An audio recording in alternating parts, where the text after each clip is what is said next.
እንቆም በጋራ የተስፋ ጎህ ሲቀድ የደጎች አሻራ ይቀየራል ሕይወት።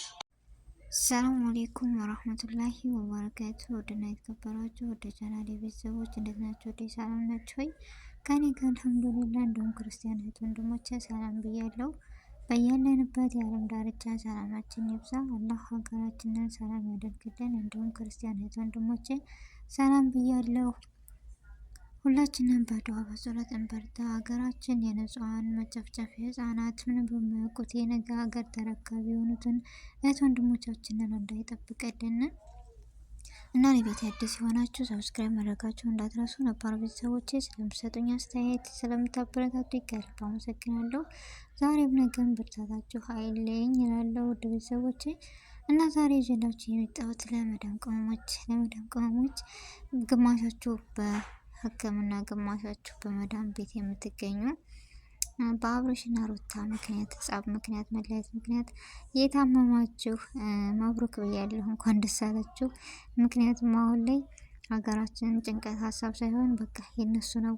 እነሱ ፕራንካቸውን ወይም ድራማውን ጨርሰው ወደ ማንነታቸው ተመልሰዋል። እና ዙሮ ስለታመማችሁ ስለተጨነቃችሁ ብዙ አላችሁና እንኳን ደስ አላችሁ ነው የምለው። ቆይ በነገራችን ላይ አብርሽና ሩታ ለሚዲያው ምን ጥቅም እስኪ አስተማሩ? ምን ጥቅም? እኔ በፊት ነበር የምከታተላቸው፣ ነገር ግን ድራማቸውን ከጀመሩ ወደ ተከታታያቸው አላውቅም። በእነሱ ምክንያት ደግሞ የምትታመሙ የምትጨነቁ ልጆች በጣም ይገርመኛል። ጤናኛ ናችሁ ልበል ወይስ ምንድን ናችሁ? ምክንያቱም ለሚዲያ ራሱ የሚቀርበው ነገር አስተማሪ ወይም የሆነ ነገር ሲሆን እንጂ ከነሱ ምን ተማርን?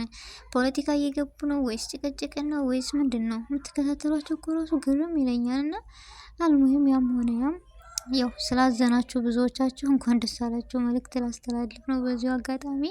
እና አብርሽና ሩታ ድጋሜ ወደ ፍቅራችሁ ስለተመለሳችሁ በጣም ደስ ብሎናል። ሁሌም ፍቅራችሁ አይለያችሁ ነው የምለው።